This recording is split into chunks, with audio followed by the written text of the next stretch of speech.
Alright guys, doing Bruce Hornsby's Mandolin Rain today. Let me play a little bit of the intro for you.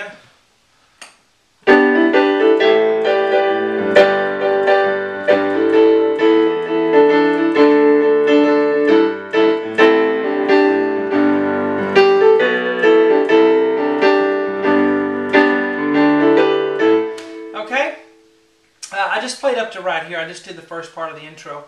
On this free part one that I put on YouTube, we're just going to go to here, and then on the subsequent lessons will all be on my website, webpianoteacher.com. I always put the free part one on YouTube. But the rest of the song, including the solo, everything is on my website right now if you're watching this video on YouTube. If you'd like to contact me, the best way to do that is through Facebook. Just do a Facebook search for webpianoteacher.com. I'm also on Twitter. Just do my name on Twitter is Web Piano Teacher. But let's get started with this free part one here. The most difficult part is right at the beginning, moving your hand around. Especially if you're like I am and have to sit to the side of the piano. It's hard to land all those chords. I'm going to show you a little bit easier way to do it if you have trouble just with that beginning part. But I have the grand piano 1 and grand piano 2 sound on my keyboard layered. I press both buttons at the same time and it layers those because his pianos always sound just a little bit synthesized. So there's a little effect or something that he puts on it. And I was trying to get, sort of that effect. And I couldn't really do it with electric pianos or anything. So I just layered the two grand pianos, and that has that kind of sound, I think. Gives it a little bite to it. So anyway, I will tell you on this, when you're listening to it, I listened to it with headphones so that I could really hear everything that came out. But you have all kinds of instrumentation in there, stuff going on, and sometimes I have to do a little guesswork because you can't hear everything all the time that the piano's doing. And I kind of take into account the style that Bruce plays in and what he's already doing in the song, and to fill in those gaps. So there's a little bit of guesswork on my part in certain places, but I think I really came out with something that sounds like what he does. So let's start at the beginning here. We'll start with a chord, a G chord, B, D, G on the right hand. All right, this kind of has a excuse me, a gospel feel. You always hear that in gospel music. I don't think he's playing all 3-note chords at the beginning. So I think we'll play a full chord here, B, D, G, and then just a single note E here. And then we're going to go up to a D, G, B on the right hand. And then right at the end we'll have an open fourth. And he makes use of that in all of his playing. It kind of gives him his sound, is that open fourth that he uses a lot of times. So that's A and E there. It's just missing the C is what it's missing. But and to play that, you want to come down with your hand on the first one, play the E and B coming up, pick up on the E, bring your hand back down for the D, G, B, and it's kind of a down, up motion. Helps you play it.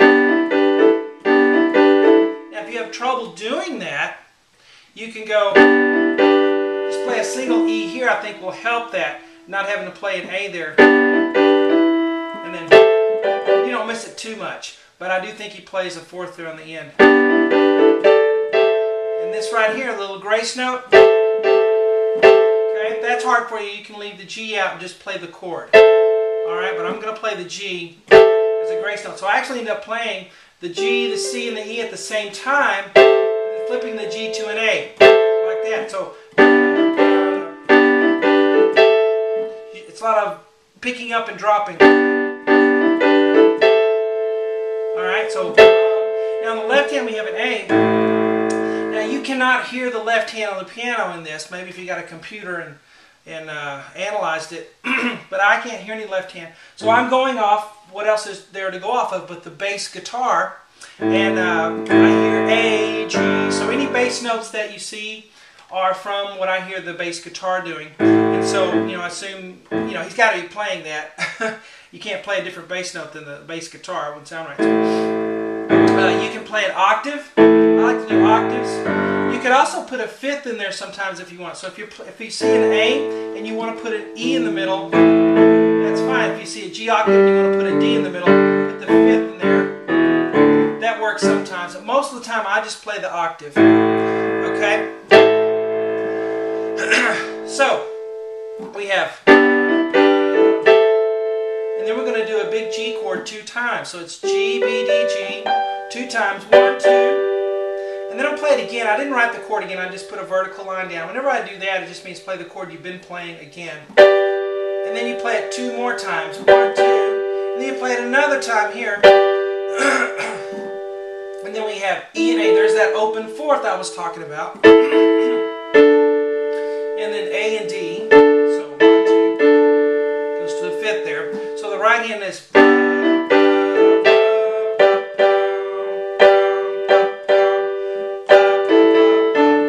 And there's a little bit of a swing to it, So it's not. It's.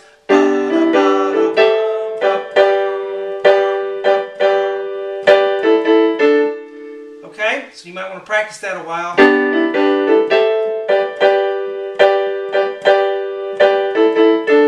Now your left hand, like I said, A octave, and then down to a G octave, and then another G octave, there.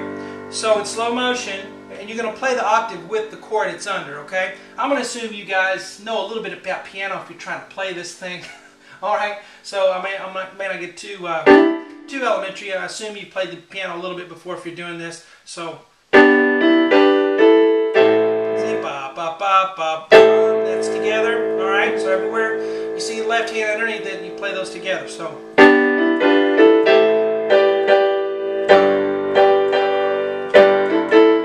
okay, the counts are 3, 4, 1, 2, 3, 4, da da da da. Alright.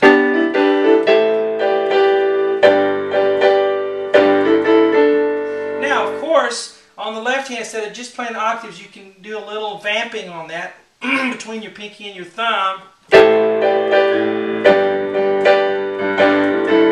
Sound kind of, if I play the left hand alone,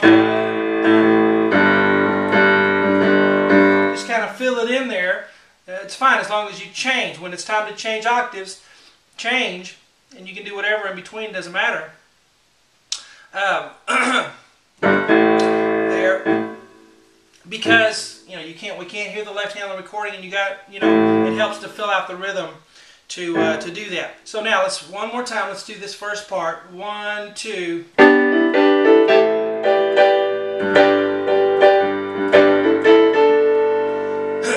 Now we go here.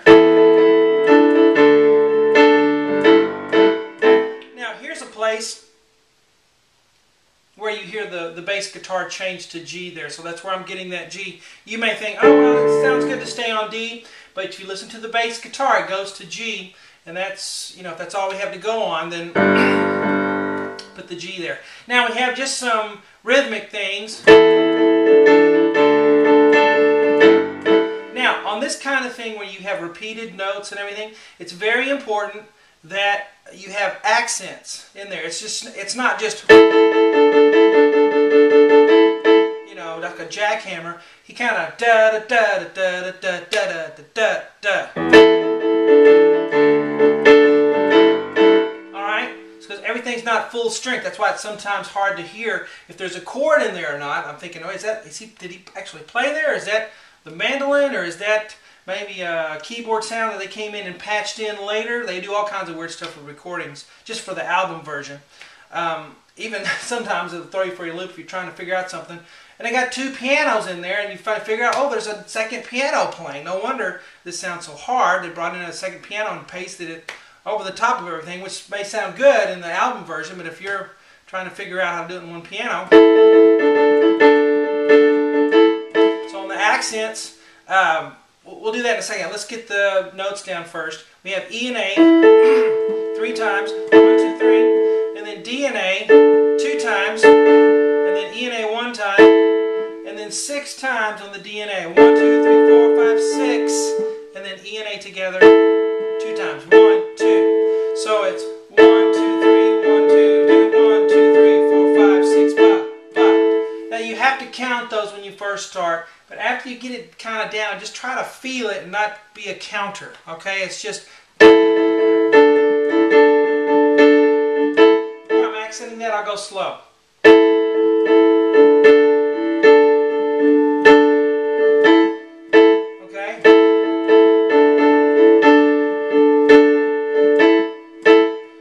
On an E octave, then a D, and then a G. Alright, so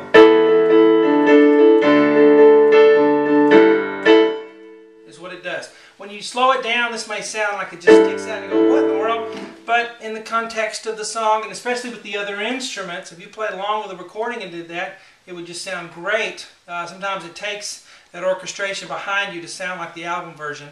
But anyway, again here, 1, 2, 3. 1, 2, 3, 4, 5, 6. Let's tag that onto what we've done so far. Ready, go.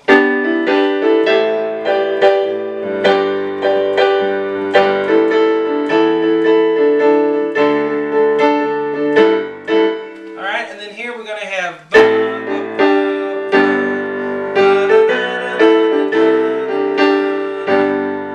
So right here it's C and A, left hand's on an A octave, and then we go to D and G 2 times, C 1, 2, and then a G chord, B, D, G, with left hand G octave on the bottom. Then G, A, and then B, B. Now when you do the B, B, we want left hand on a B, because I hear the bass guitar go to a B there, and then E and A, and then D and G. So right here it's do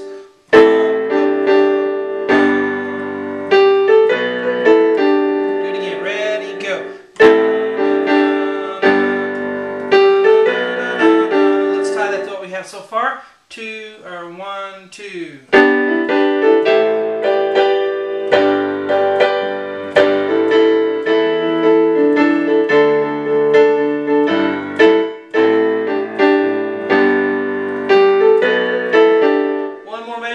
For this part 1. So if you're adventurous and don't want to pay for a membership on the website, I guess you could get a little bit more out of this. This is actually the whole intro. So once you get up to here, it's the whole intro. But so that's E and A together, and then D and G together 2 times. Bop, bop, hold it for a bit. That little dash, when I put that, that just means hold it for a little bit. And then B, D, G. And then D, G again, and hold it for a little bit. And that's kind of why you need my instruction during the video and not just the whiteboards, because I use a lot of shorthand, and you can't really notate rhythms that well. You could, I've thought about ways to do that, but then it would get really, there would be a lot of stuff on here and look confusing. And you guys like things simplified, so I think it's better to teach you the rhythm orally with your ear. Alright, ba-ba-bum, that's D, G, then E and A. G and B. And on these fingerings, you got to get involved, your little fingers.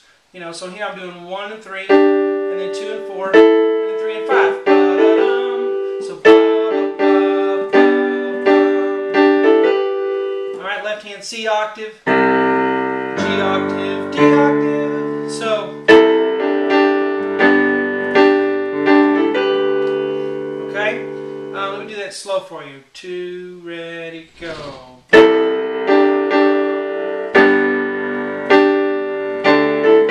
Again.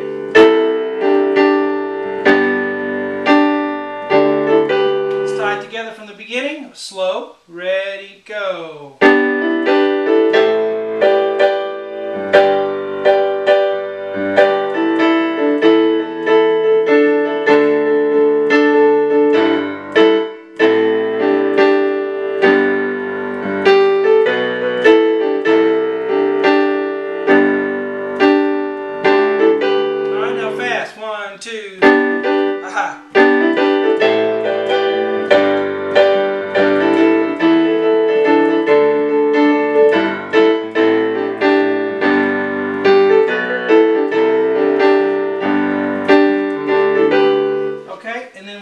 part 2 on the website. Hope you guys enjoy it. Look me up on Facebook if you have anything to say to me. Talk to you later.